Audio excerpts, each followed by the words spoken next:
Hello, my name's Jack. And I'm Rich, and welcome to this week's Premier Skills English podcast, where we talk about football and help you with your English.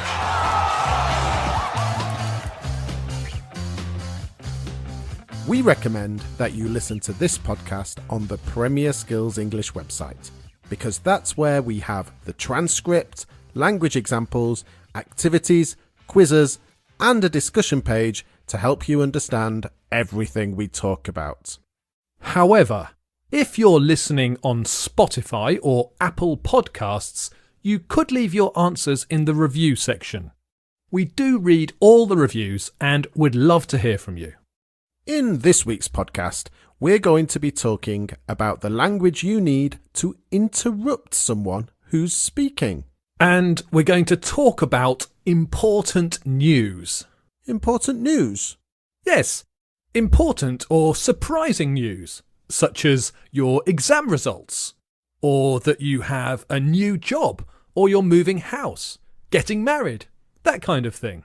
Okay, so in the podcast, we're going to do 3 short role plays where I want to tell Jack something and I need to interrupt him. To interrupt means to stop someone speaking by saying or doing something. We'll also do a couple of role plays where I give Jack some important news and he has to respond to this news. Following the role plays, we'll focus on the language we use to interrupt someone and the language we use to respond to good news. We will also have a task for you to do, which is when we ask you to use your English. This week, we're going to ask you to tell us about a time when you shared some important or surprising news. And this week, we have a special guest on the show. We've got Adam, who's a teacher from the British Council in Vietnam, on the show. And he'll help you with the task that we have for you. And don't forget to listen to the end of the podcast because we have another football phrase for you to guess.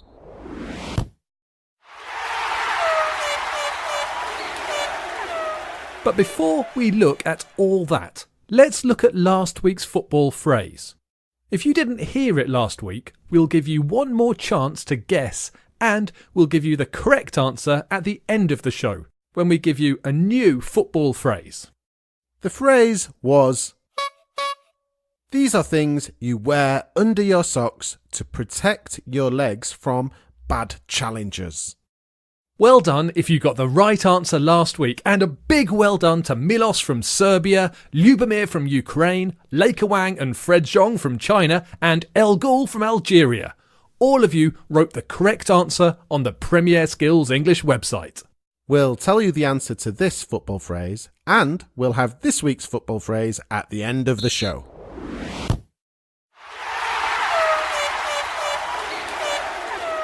As we said at the beginning of the show, in this week's podcast, we're going to help you with phrases that you need when you want to interrupt someone. This can be difficult sometimes, as you need to find a natural break or pause in the conversation to be polite. And some people like speaking a lot, so this can be difficult. We're going to do 3 short role plays. Each time, Rich has something to say that may or may not be important. While you're listening, we want you to answer 2 questions. Question 1. What phrase do I use to interrupt the conversation? And question 2. Do I interrupt Jack in a polite way? As I was saying, it was a great match. Did you see that pass from Pogba? Absolutely sensational.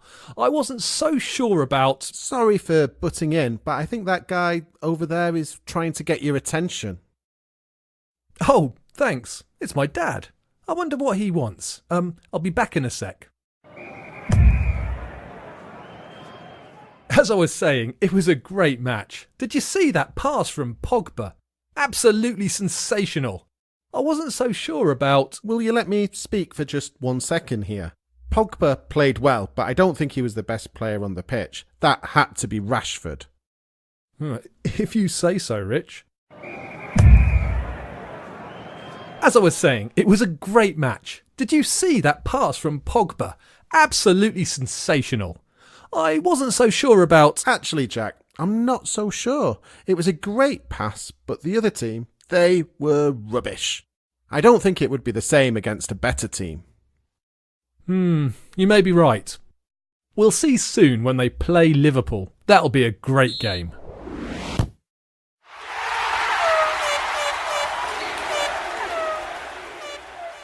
In a moment, we're going to look at some of the language we used in the roleplay. But first, we need to give you the answers to those two questions. The first question was, what phrases did I use to interrupt Jack? In the first roleplay, Rich said, "Sorry for butting in, but..." In the second roleplay, he said, "Will you let me speak for just 1 second here?" And in the third roleplay, he used the word actually, followed by my name. Our second question was whether these phrases were polite or not. The first was polite and more formal. The second was impolite. The third was polite and more informal. We'll look at these phrases in more detail in the next section.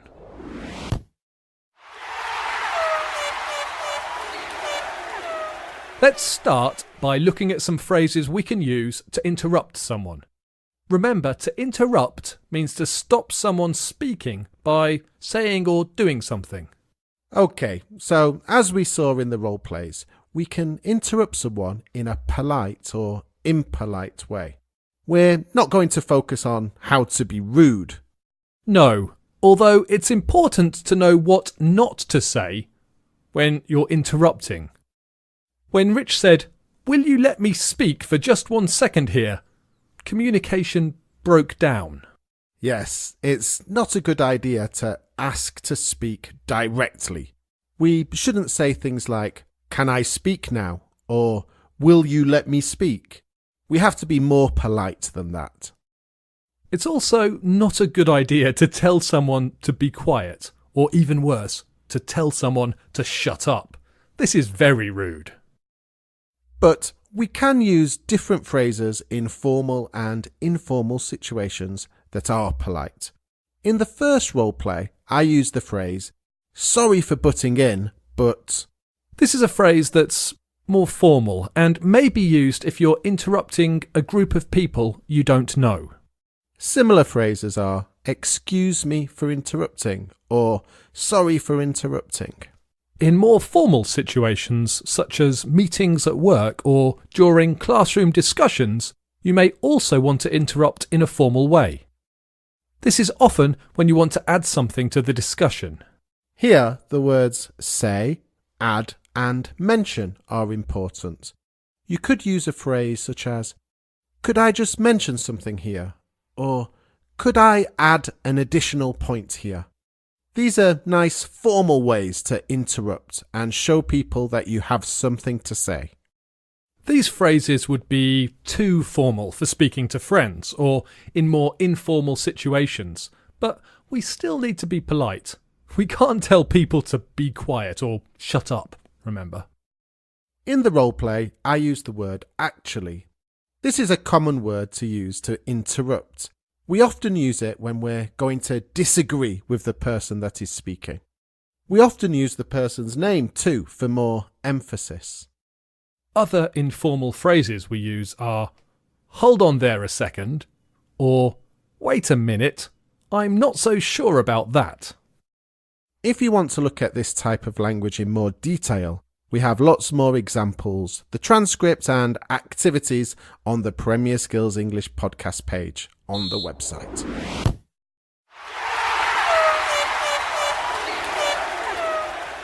At the beginning of the podcast, we told you that we were going to talk about important or surprising news.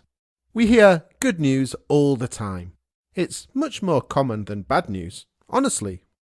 People pass exams, get married, have children, get promotions, get new jobs and win competitions or football matches. In this next section, we're going to look at how to respond to good or surprising news in English. Here are 2 little role plays. How do I respond to Rich's good news? How are you today? Very well, thank you. Actually, I have some good news. What's that then? I'm going to be getting married in July. Fantastic! That is good news. Congratulations. Are you excited? Yes, very. So, when's the big day? The 10th of July. Oh, brilliant. I'm very happy for you both. How are you today? Very well, thank you. Actually, I have some good news. What's that then? I've got a new job. Oh, that's great news. You deserve it. When'd you start? The beginning of the month.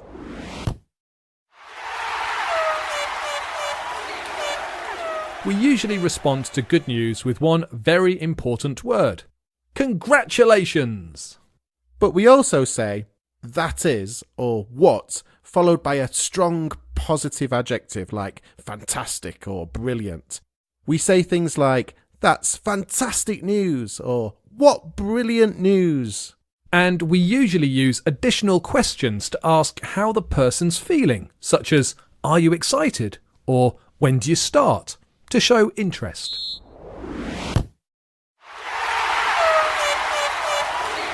This week's task is to tell us about a time when you shared an important or surprising piece of news.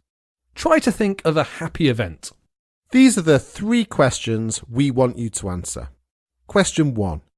What was your piece of good or surprising news? Question 2. Who did you share your news with? And question 3. How did they react to your news? To help you, we've asked someone to do this task so you can hear an example. We asked Adam, who works for the British Council in Vietnam, to answer those 3 questions we've just given you. Thanks for helping us out with this, Adam. So, before you do the task, we want you to listen to Adam doing the task.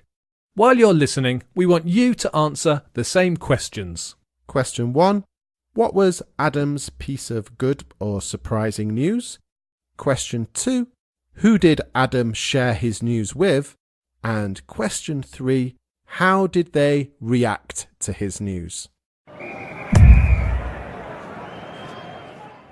Okay, so I would say the most surprising news I've ever given anyone would undoubtedly be when I made the decision to move from the UK to Asia. This happened about 8 years ago. I had a friend traveling around the region and he persuaded me to come out here. So I thought instead of just traveling around, I might see what work opportunities there might be. So I got my relevant teaching qualifications back in the UK and then decided to come out to Vietnam, to Ho Chi Minh City. Now, to put it into a bit of context, I'm from a very quiet village in the centre of England. So to go from this very rural life to the hustle bustle of Vietnam's largest city, you can imagine that would have been quite surprising to a lot of people. The first people I talked to about this, the first people I shared the news with were my parents. And then after I spoke to the rest of my family, just gradually started telling friends. Spoke to a few people who were already in Vietnam, just so I had a few contacts already, knew what to do, where to go, and any kind of job help they could give me. The reaction, to be honest, my parents weren't totally thrilled when I told them about my decision. They are generally very supportive, and that would have been the official line. But it turns out about a year later, they revealed to me that they hadn't been all that happy about my decision, which I think is understandable. I think a lot of family members, especially parents, would want their children to be closer to home. And they also thought it might be quite difficult for me here in Vietnam. Now, about a year later, they came to visit. So when they were here and they saw the lifestyle I had, and they met the friends that I'd made, I think they acknowledged that I'd made the right decision, which is great. As for my friends, a lot of them didn't really take me seriously, and they were making bets on when I would come home. I think after 8 years, it's safe to say that they've lost those bets. But I think most of them, they were excited for me, and they saw a travel opportunity. I've been lucky enough to have a fair few visitors since I've been out here. So yeah, overall, a mixed reaction at the start, but as time's gone on, I think overall it's been very positive.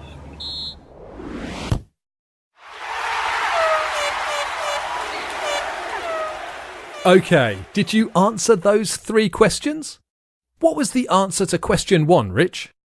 What was Adam's piece of good or surprising news? Adam's news was that he was going to move from England to Vietnam. Question 2, Jack? Who did Adam share his news with? Well, he told his parents and then the rest of his family and friends. And question 3. How did they react to his news? This was the most difficult to answer, but his parents were happy for him on the outside, but a little bit worried in reality. His friends thought he wouldn't last long in Vietnam and took bets on how long it would be before he came home. Okay, so that's your task this week. Tell us about some surprising or important news in the comments section at the bottom of the page on the Premier Skills English website.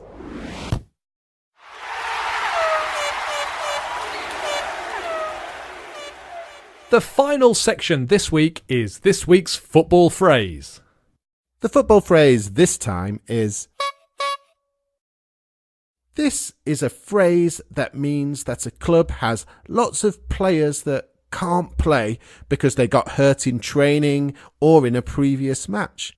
If a club's is really bad, they may have to play youth players in the first team or might not have enough players for the substitutes bench. Quite a difficult phrase this week. Let's see who can get it right. If you know the answer, write your answer in the comments section at the bottom of the page. We will announce your name in next week's podcast if you get it right. We also need to give you the answer to the football phrase we set at the beginning of the show. The answer, as many of you know already, was shin pads. Right, that's all we have time for this week. Bye for now and enjoy your football.